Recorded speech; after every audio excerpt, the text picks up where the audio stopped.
আসসালামু আলাইকুম দর্শক, প্রিয় দর্শক, আজকের এই প্রতিবেদনটি সাজানো হয়েছে পাট ব্যবসায়ীদের জন্য। এখানে পাট সংক্রান্ত গুরুত্বপূর্ণ কিছু তথ্য আপনারা জানতে পারবেন।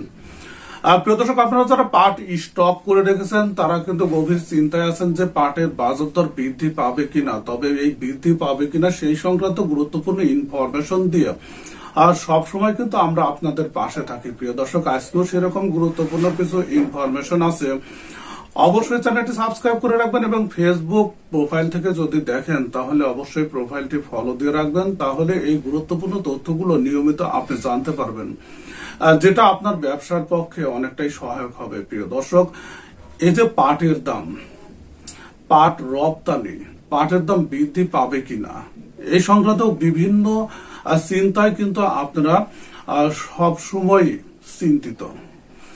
প্রিয় দর্শক, এই যে পাটের দাম বৃদ্ধি, আপনারা কিন্তু সবসময় চাচ্ছেন যে পাটের দাম বৃদ্ধি পাক, কিন্তু এই পাটের দাম বৃদ্ধি পাওয়ার কারণে আপনাদের যে কত বড় ক্ষতি হয়ে গেল এই সংক্রান্ত এই বিষয়গুলো কিন্তু আপনাদের মাথায় নেই। এবং এই সংক্রান্ত আমরা যখন কোনো প্রতিবেদন প্রকাশ করি ঠিক সেই সময় কিন্তু আপনারা বিষয়টাকে অনেকটাই নেগেটিভ হিসাবে নেন, কিন্তু বাস্তবটা আপনাদের কিন্তু মেনে নিতেই হবে এবং আমাদের বাস্তব সত্যটা প্রকাশ করতেই হবে। প্রিয় দর্শক, এর আগে প্রকাশ করেছিলাম যে পাটের দাম বৃদ্ধি হওয়ার কারণে বেশ কয়েকটি মিল কিন্তু বর্তমানে বন্ধ হওয়ার মুখে এবং এরকম প্রভাব আমরা কিন্তু দেখতে পাচ্ছি রপ্তানির ক্ষেত্রে। হয়তো ইনফরমেশনটা আপনার না জানা থাকতে পারে, তবে যদি না জানা থাকে তাহলে অবশ্যই বিষয়টি জেনে নিন যে এই পাটের দাম বৃদ্ধি পাওয়ার কারণে কিন্তু পাট রপ্তানি কিন্তু অর্ধেকে নেমে এসেছে। আন্তর্জাতিক বাজারে পাট এবং পাটজাত পণ্যের দাম না বাড়লেও বাংলাদেশের বাজারগুলোতে কিন্তু ব্যাপকভাবে বৃদ্ধি পেয়েছে, যার কারণে কিন্তু রপ্তানি অর্ধেকে নেমে এসেছে।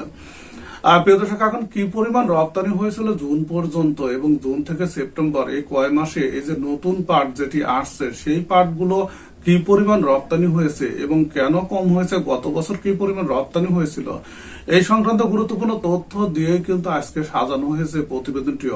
অবশ্যই প্রথম থেকে শেষ পর্যন্ত দেখুন, তাহলে এই সংক্রান্ত তথ্যগুলো আপনি জানতে পারবেন। প্রিয় দর্শক, আজকের এই তথ্যটি সংগ্রহ করা হয়েছে, অর্থাৎ তথ্য সূত্র যেটি সেটি হলো আজকের দর্পণ এবং এই প্রতিবেদনটি প্রকাশিত হয়েছিল আজ 24 নভেম্বর 2024 এবং এখানে বলা হয়েছে যে উৎপাদন কম, মূল্য ঊর্ধ্বমুখী। এবছর পাটের উৎপাদন কম হয়েছে, এটি আমরা সবাই স্বীকার করি এবং কি পরিমাণ উৎপাদিত হয়েছে সে সংক্রান্ত ভিডিও কিন্তু আমাদের প্লে লিস্টে আছে। এবং উৎপাদন কম হওয়ার কারণেই কিন্তু বাজার দর ঊর্ধ্বমুখী হয়েছে এবং ঊর্ধ্বমুখী হওয়ার কারণেই কিন্তু রপ্তানি অর্ধেকে নেমেছে।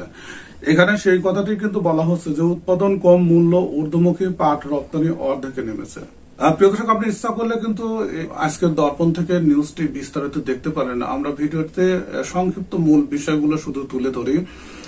এখানে যেটি বলা হচ্ছে যে দেশের রপ্তানি বাণিজ্যের তৈরি পোশাক শিল্পের পরে দ্বিতীয় অবস্থানে রয়েছে পাট। বর্তমানে বাংলাদেশে যে যে পণ্য রপ্তানি করা হয় এখানে আজকের দর্পণ বলছে যে দ্বিতীয় অবস্থানে আছে পাট। পাট অধিদপ্তরের তথ্য অনুসারে বাংলাদেশের মোট জনসংখ্যার এই তথ্যটা আজকের দর্পণ কোথায় থেকে নিয়েছে? পাট অধিদপ্তরের তথ্য মতে বর্তমানে বাংলাদেশের জনসংখ্যার 1/4 প্রত্যক্ষ বা পরোক্ষভাবে পাট ও পাট শিল্পের সঙ্গে জড়িত। আজকের দর্পণ এটি কিন্তু পাট অধিদপ্তর থেকে নিয়েছে। বিশ্ব বাজারে পাটের যেটি চাহিদা তার 90% কিন্তু বাংলাদেশের দখলে কাঁচা পাটের ক্ষেত্রে এবং পাটজাত পণ্যের ক্ষেত্রে 40 থেকে 50% বাংলাদেশের দখলে। এটিও কিন্তু বলছে আজকের দর্পণ এবং তথ্যটি সংগ্রহ করা হয়েছে পাট অধিদপ্তর থেকে। প্রিয় দর্শক, বলা হচ্ছে যে বিশ্বের সবচেয়ে বেশি পাট রপ্তানিকারক দেশ হিসেবে মর্যাদা পেয়েছে বাংলাদেশ।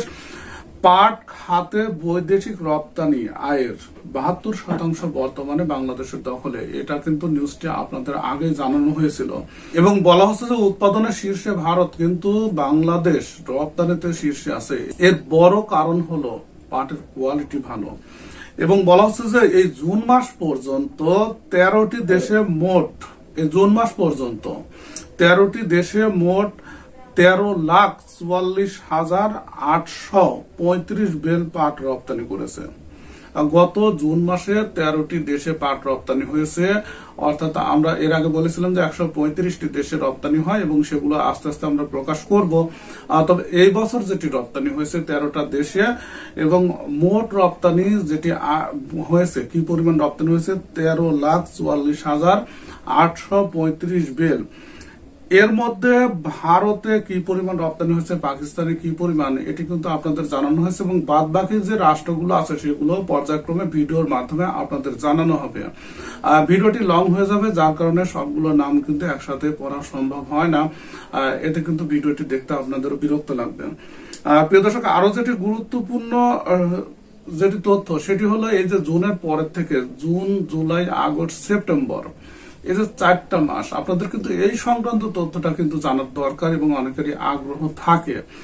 এই পর্যন্ত গত বছর এই 4টা মাসে রপ্তানি হয়েছিল 3,10,318 বেল পাট। আবার আমি রিপিট করছি যে 3,10,318 বেল পাট রপ্তানি হয়েছিল গত বছর জুনের পর থেকে সেপ্টেম্বর পর্যন্ত। সেখানে এবছর রপ্তানি হয়েছে, অর্থাৎ এবছর জুনের পর থেকে সেপ্টেম্বর পর্যন্ত রপ্তানি হয়েছে 1,62,948 বেল। প্রিয় দর্শক, একবার খেয়াল করে দেখুন, এটা কিন্তু সম্পূর্ণ অর্ধেক, অর্থাৎ 1,62,948 বেল, যেখানে গত বছর 3,10,318 বেল পাট রপ্তানি হয়েছিল। তার মানে রপ্তানি হয়েছে অর্ধেক। এখন এই যে রপ্তানি অর্ধেক হয়েছে, এর মূল কারণটা কি? এর মূল কারণ কিন্তু আজকের দর্পণ যেটি বলছে যে মূল কারণ হচ্ছে পাটের মূল্য বৃদ্ধি। গত বছরে যে পাটগুলো রপ্তানি হয়েছে ওই সময় কিন্তু দামটা অনেক কম ছিল। ওরা দাম সম্পর্কে অনেক কিছু বলেছে, আপনারা ইচ্ছা করলে এখান থেকে দেখতে পারেন। কিন্তু এই বছর দামটা 39 থেকে 4100 টাকা পর্যন্ত বিক্রি হয়েছে, এখানে আজকের দর্পণ বলছে। যে যার কারণে আন্তর্জাতিক বাজারে কিন্তু পাটের দাম বৃদ্ধি পায়নি, পাটজাত পণ্যের দামও বৃদ্ধি পায়নি। কিন্তু বাংলাদেশে এর দামটা বৃদ্ধি পাওয়ার কারণে এর দামের একটা ব্যালেন্স সেটি কিন্তু হচ্ছিল না, এবং যার কারণে কিন্তু রপ্তানি অর্ধেকে নেমে এসেছে। প্রিয় দর্শক, এই সংক্রান্ত আরো গুরুত্বপূর্ণ কিছু তথ্য আমরা আরেকটি ভিডিওর মাধ্যমে আপনাদের জানাবো, যেটা এখানে বলা হয়েছে। এবং এখানে যেহেতু ভিডিওটি অনেক বড় হয়ে যায়, যার কারণে কিন্তু এটা কিছু অংশ আপনাদের জানালাম। এবং অবশ্যই চ্যানেলটি সাবস্ক্রাইব করে রাখবেন, তাহলে তথ্যগুলো আপনারা নিয়মিত জানতে পারবেন। প্রিয় দর্শক, ভিডিওটি দেখার জন্য আপনাদের সবাইকে ধন্যবাদ জানাচ্ছি।